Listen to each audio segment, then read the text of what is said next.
What's up, family? It's 4 o'clock in the morning on April 1st. Woke up like at 2 something this morning. I'm still tired. Woke up like at 2 something and man, just went through my phone and responded to a bunch of comments from some of the videos. And just laid there and just talked to God for a little bit. Family, I see this a lot. I see this a lot. Um, we have to wake up. We have to wake up. Man, um, when I was in California, I would go to my mom's gravesite, and something about seeing her gravesite that just broke my heart. You know what I mean? It's something about seeing the placard with her name, her birthday, and the day that she passed away. She's 20 years old when she passed away. And there's just always something about that just bothered me. Something in my eye that just bothered me. Just broke me.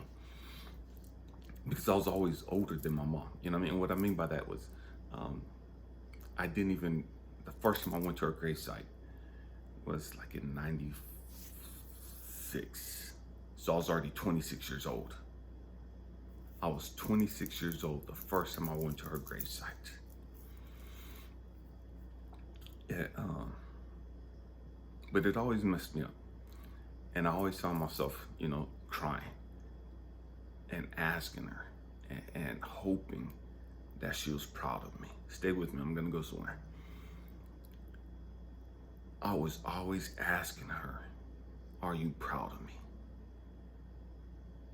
I wanted my mom to be proud of me. I wanted my mom to be proud of the man that I was, of the father that I was, of the person that I was. And so I would always ask her, are you proud of me? Man, I hope you're proud of me.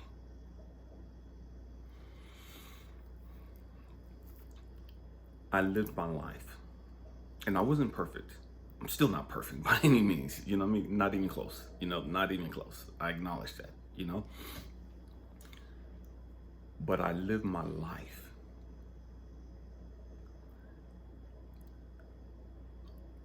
in a way that I hope that she's proud of the person that I am. Knowing that she was taken, she was taken from us, when I was 2 years old. All the hell that I'd gone through.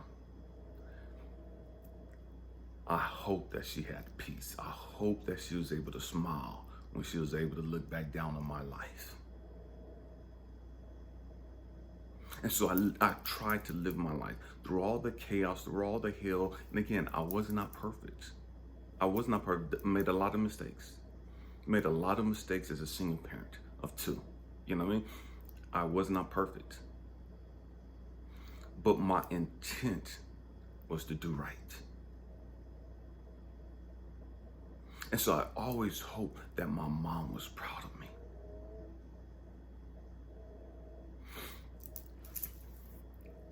And so I wanted my actions to be something that my mom could be proud of. Why am I having this conversation? Because in a lot of us, let's put it that way, a lot of us, we have these people that we put up on this pedestal. I have a Kobe Bryant t-shirt on right now. My favorite basketball player all time. I'm 52 years old. I've seen Magic play, Kareem, all these other great players, you know what I mean? Magic, all these people, right? Kobe was my favorite player of all time. And so when Kobe passed away, that messed me up. That shook me to my core. I knew the night before it happened that something was gonna happen. I knew the day of, that something was gonna happen earlier through the day. I knew it was gonna happen. I didn't know it was gonna happen to him, but I knew something was going to happen. I meditated twice, prayed, Man, went and got a drink, smoked a blunt. I was doing all this stupid shit, trying to calm the tension, calm my nerves. I could not relax. No matter what I did, no matter what I did, I couldn't be at peace because I know something was going to happen. And whenever I get like that, man, I go straight into praying mode. Man, I start praying over all my loved ones. I start praying over my kids, family, friends, people that I know, because I know something's going to happen and I can't shake it. Meditated twice. Couldn't shake it. It's like, man, let me get a drink. That couldn't relax me. I don't even smoke weed. Give me a blunt. That couldn't relax me. And it wasn't until the next day that I had all these messages on my phone, that, man, from my kids and family members and friends, people who knew that I admired Kobe, people who knew that, man, what Kobe meant to me. And they were sending me all these messages, calling my phone, and I wasn't responding, because I had to go silent mode because I'd been in praying and meditation mode, you know what I mean? And so I didn't want to be stirred. And so later in the day, again, I don't watch TV for the most part. I picked up my phone, had all these missed calls, all these messages, my kids, Dad, are you okay? Dad, what's going on, Dad? How come you're not answering your phone? And they were worried about me. They were worried about me because Kobe had passed away. And they were checking in on me to see if I knew and see how I was doing, how I was handling it. And because I wasn't responding to their phone calls or to the messages, man, that made them even more nervous, more concerned. And it's weird because when people pass away, everybody comes out of the woodworks.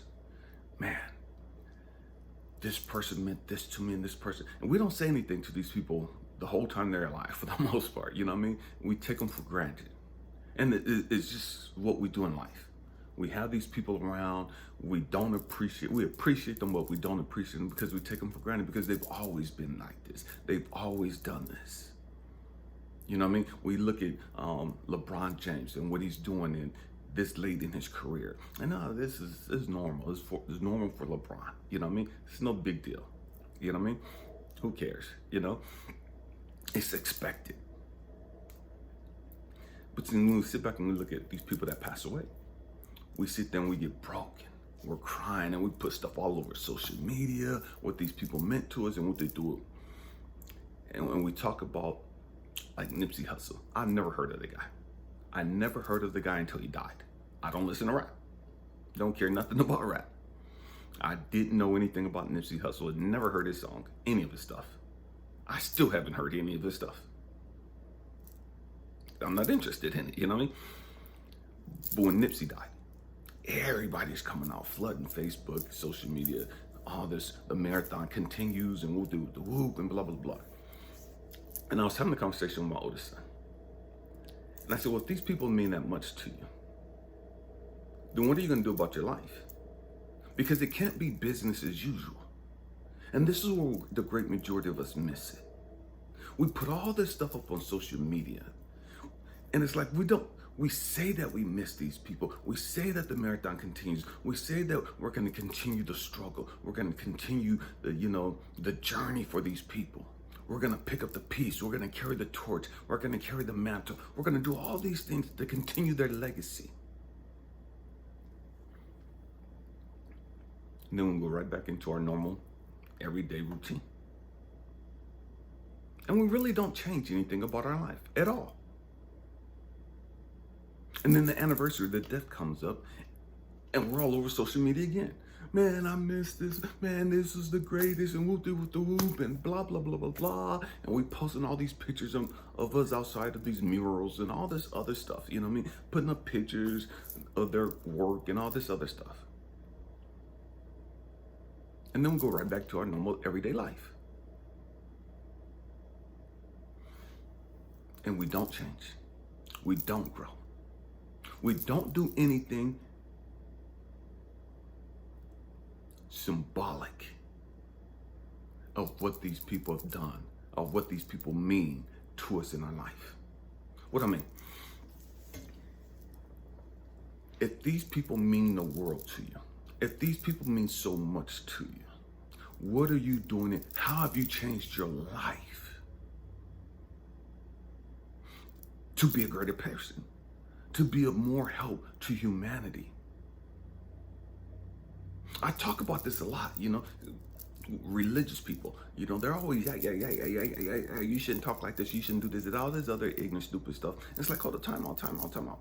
What are you doing on a daily basis to reflect this person that you call Jesus Christ? What are you doing on a daily basis to reflect the life that this person symbolized? What are you doing on a daily basis? And I'm not talking about just reading the Bible. I'm not talking about quoting scriptures. Jesus didn't come here to tell us to quote scriptures. He didn't come here to tell us to post stupid stuff on Facebook and Instagram and all this other stupid stuff, while our life is not reflective of all the crap that we spew.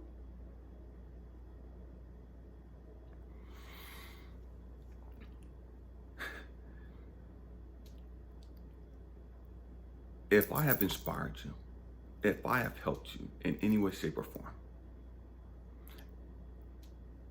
and I'm gone, even while I'm alive, don't tell me how great I am. If I've helped you or anything of that nature, duplicate it, replicate it. And what I mean, go out and be a beacon of hope. Go out and be a beacon of love, of joy, of compassion, of mercy. Go out and help other people.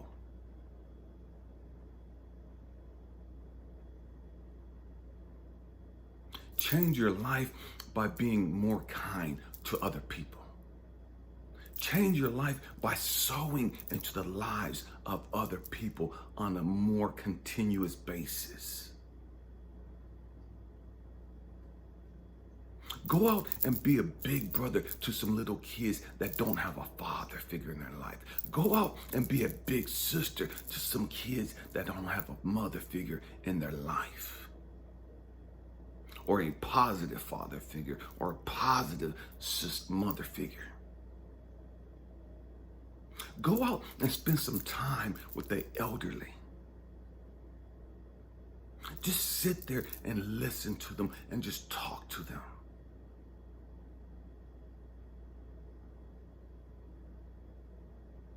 Help somebody else that's going through their struggles. Don't judge them.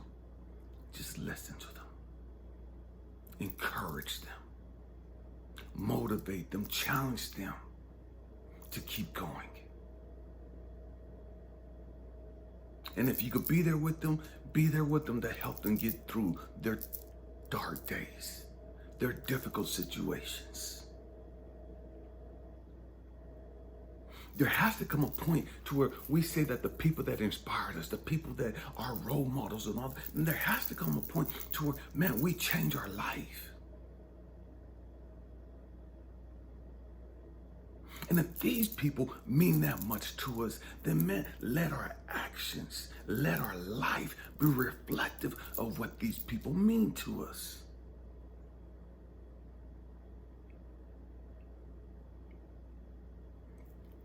Let our actions speak louder than our words.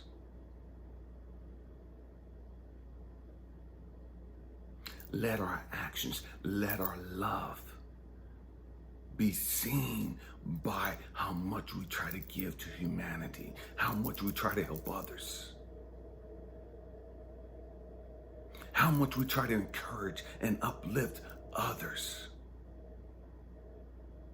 So we can have all the titles in the world. That don't mean nothing. What are you doing?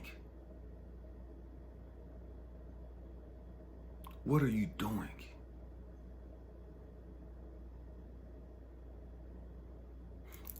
When Kobe died, man, I challenged myself.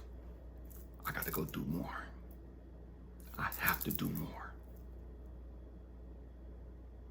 Matter of fact, I started my YouTube channel August 23rd, 2020, on Kobe Bryant's birthday, the year he passed away.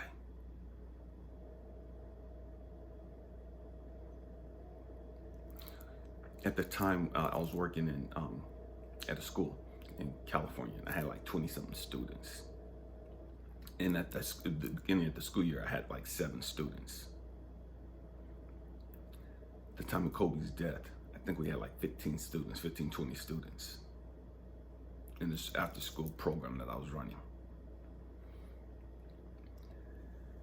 When Kobe passed away, my challenge was to have 50 students. I needed to go further and go beyond where we was already at. Go way beyond where we were at. Got over 50-something students. What are you doing? How has your life changed?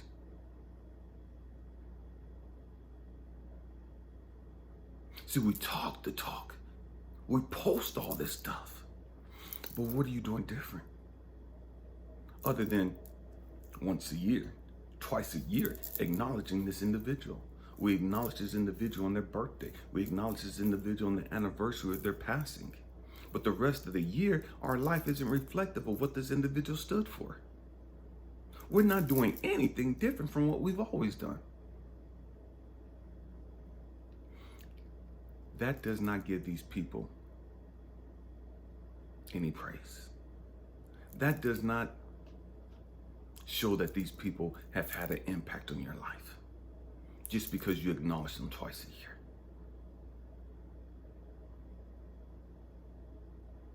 And your life hasn't changed for the great majority of us.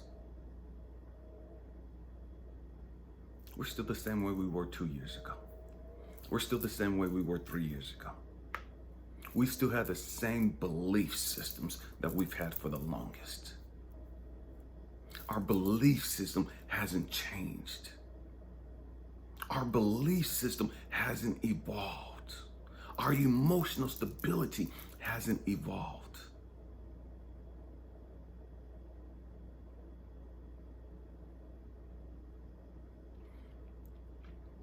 Do you think they're really proud of you?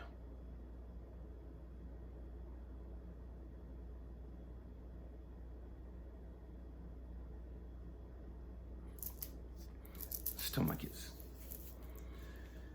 And my kids used to always tell me, man, I want a girl, I want to be like you. And that used to piss me off. And I will always tell them, you better not ever be like me.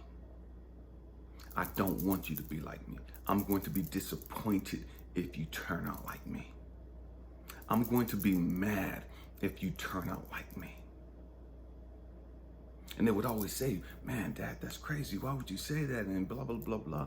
And I would always say, I didn't have any role models. I didn't have a father figure in my life.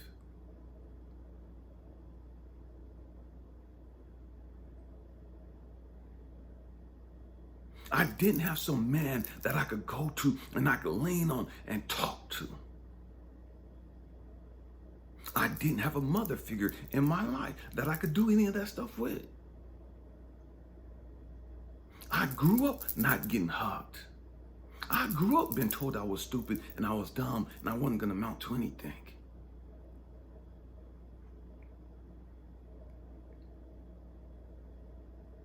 I grew up believing that I had the devil in me. I grew up believing, because that's what they told me. I grew up believing that I was damned to hell. I grew up believing that I would be incarcerated by the time I was 18 for the rest of my life, or I would be dead. Nah, you can't grow up and be like me. I've gone through too much hell for you to just be like me. You have to be better than me. Because you should be able to stand on my shoulders and go so much further than what I did. So if you're comparing your life to me, man, you ain't where you're supposed to be at, because you're supposed to be standing on my shoulders. You're not starting where I started at. We didn't have the same starting place in life.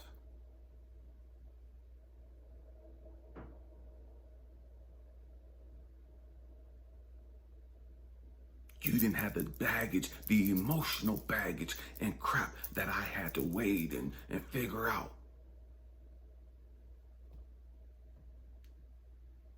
You didn't have my struggles. So you can't compare yourself to me. All that you can do is stand on my shoulders and go beyond where I'm at. So if you're looking at me face to face and you're comparing your life to my life, you're a loser. You've lost. You completely missed it.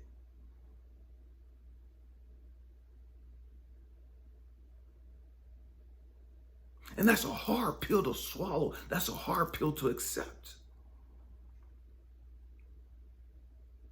And that's what the great majority of us do. We look at each other and we compare our lives to each other. And it's like, oh, well, I'm better than them. Man, well, they should have this and they should have this and they should be doing this and they should be doing this. And it's like, you don't know what the hell they went through.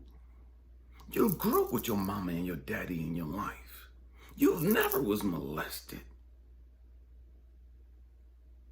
You didn't go through the emotional abuse. You didn't take the physical abuse.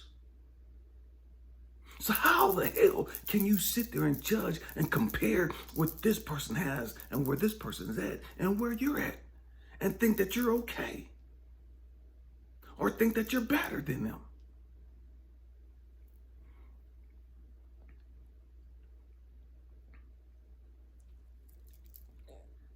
And yet that's what this generation does. And I believe that most generations do this. They look back at their parents and compare where they're at 20-something years old compared to where their parents was at.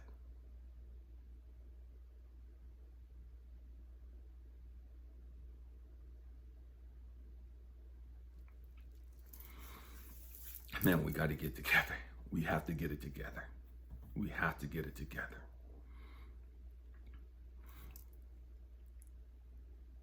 What are you doing to make the world a more beautiful place? What are you doing to help others navigate through the hell that they're in?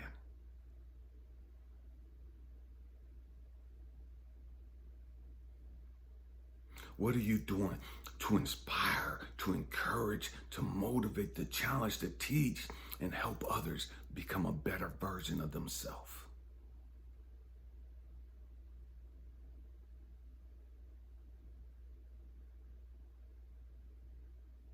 And it's weird because I would get all these comments in the beginning of all these people in their 20s trying to criticize me because I'm a Mason and man, you're this, and it's like, man, shut the fuck up. You ain't this shit with your life. You ain't did a damn thing with your life. And you're trying to compare yourself to me. You can't compare yourself to me. You ain't been through the hell I've been through. What the hell are you talking about? Why is your self-esteem so shot that you have to sit there and try to compare yourself to me? Or anyone for that matter. But you're going to come on my platform and compare yourself to me. I didn't ask you to come over here. If you don't like what I talk about, go.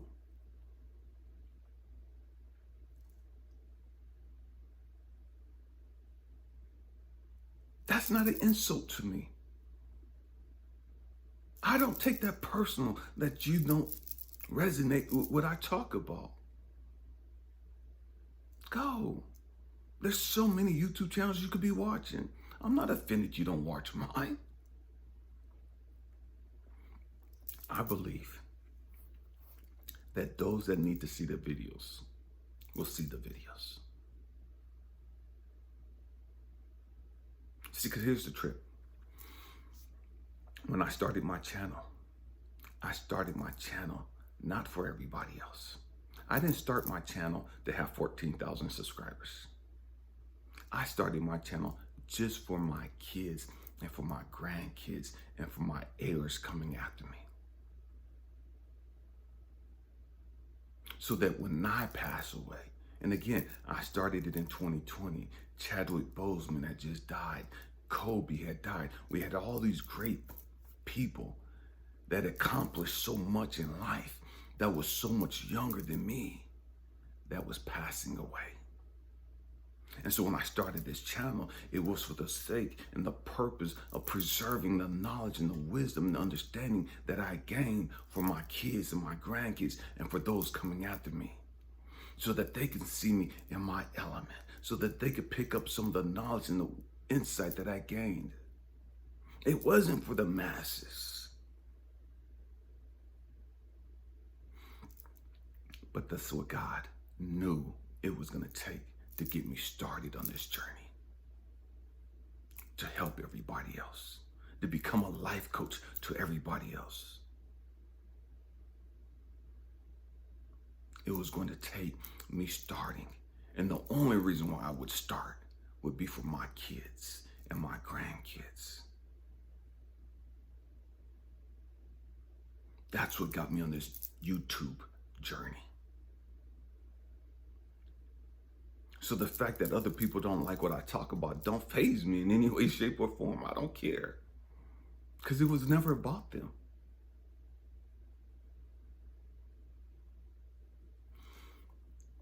You have to do something. It can't keep being business as usual.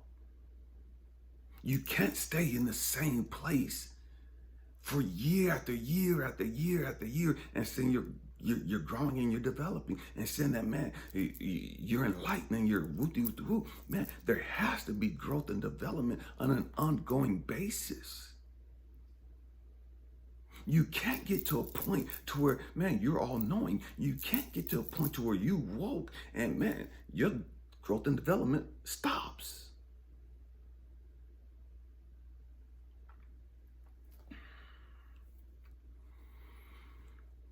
I'm just as hungry. I'm just as thirsty for growth and development now as I was then when I started this journey, when I became a Mason back in 1993. I'm more passionate about my growth and development now than I was then. I was passionate then. I started buying all kind of books, started reading all kind of books. Because I was passionate, I was hungry, I was desperate for it. I'm just as desperate for it now. I'm just as hungry for it now. I'm just as driven. I'm more driven. I'm more desperate for it now because I understand the importance of it a lot more than I did then. My point is, man, we can't stop. We can't just sit down and just like, I'm good. I don't have to study anymore. I don't have to read anymore. I got it all figured out. That's not how it works. You should always be in a place of growth and development. You should always be in a place of humility and being able to learn something and wanting to learn something. You should always be striving to be better.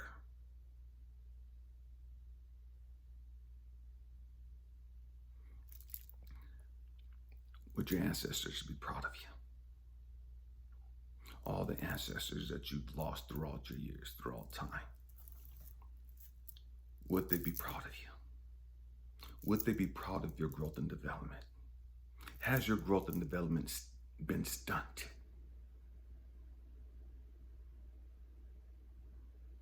Have you become complacent in life?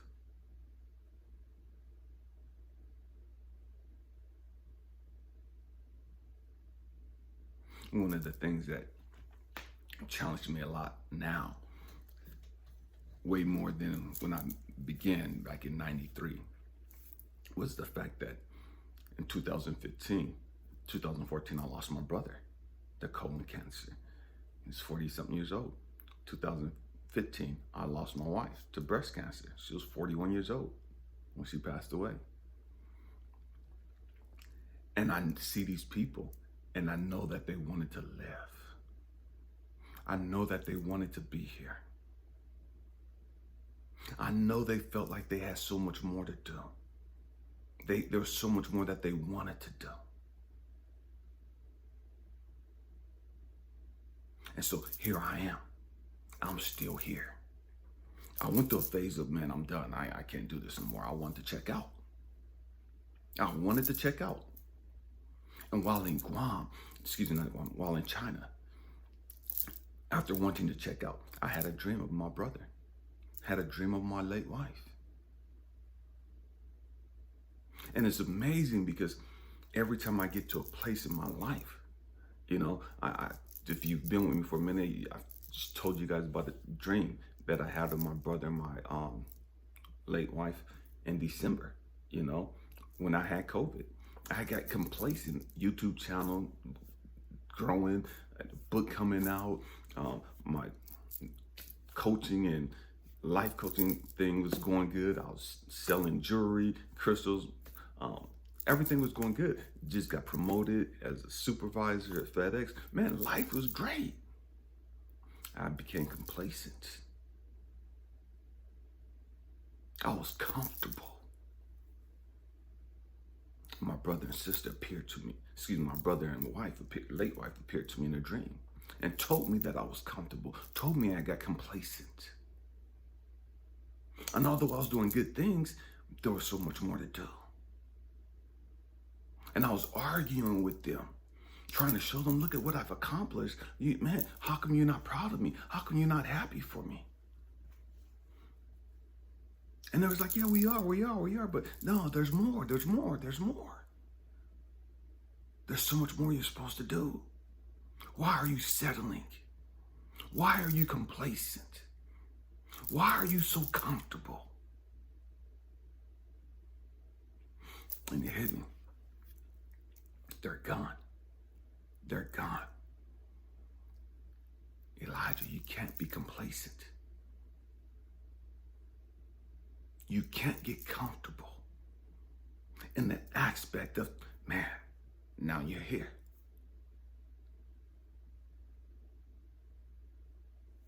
Keep going.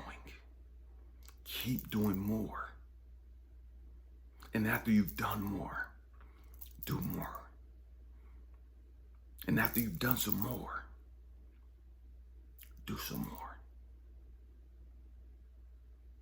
Keep expanding. That's our purpose. That's our purpose.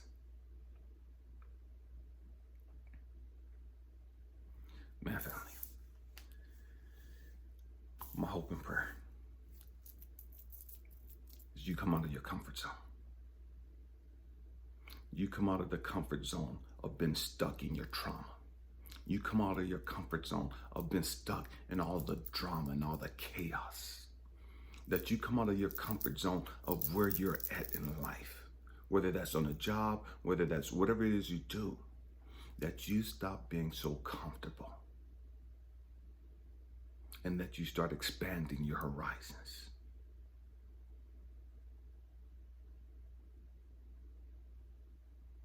That you start doing more than what you've been doing. That you strive to accomplish more than what you've already done.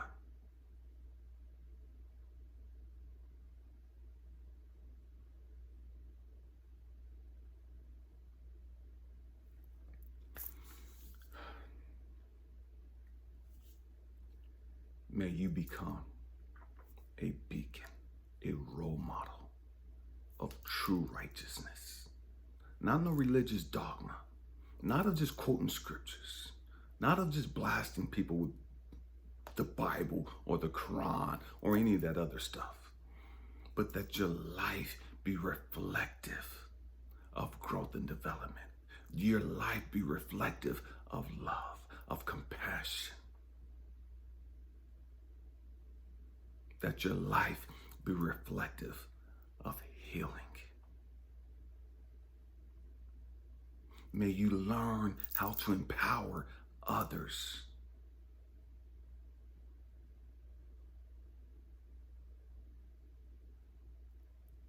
May you use your story.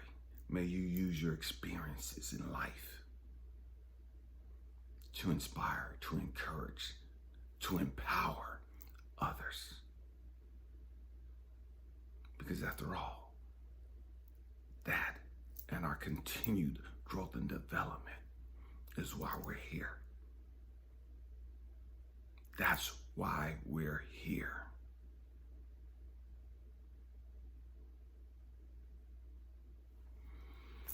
I love you guys. Man.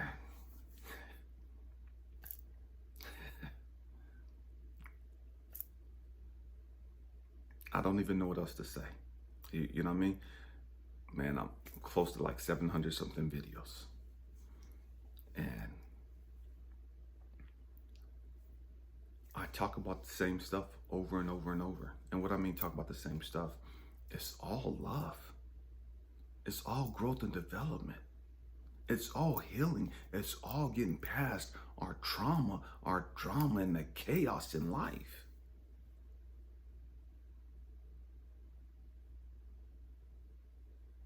It's about letting go of the shackles of our belief system.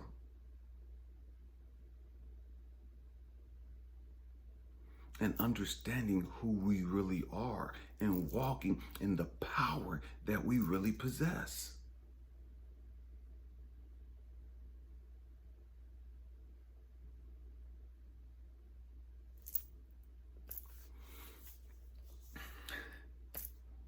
May you have a beautiful day. May you have a beautiful weekend. May you have a blessed weekend. May you be inspired. May you be encouraged. May you be empowered to take your growth and development personally. And to take this as a challenge to get out of your comfort zone. May you take this as a challenge to do more, to give more, to love more, to grow more. Happy healing. Peace.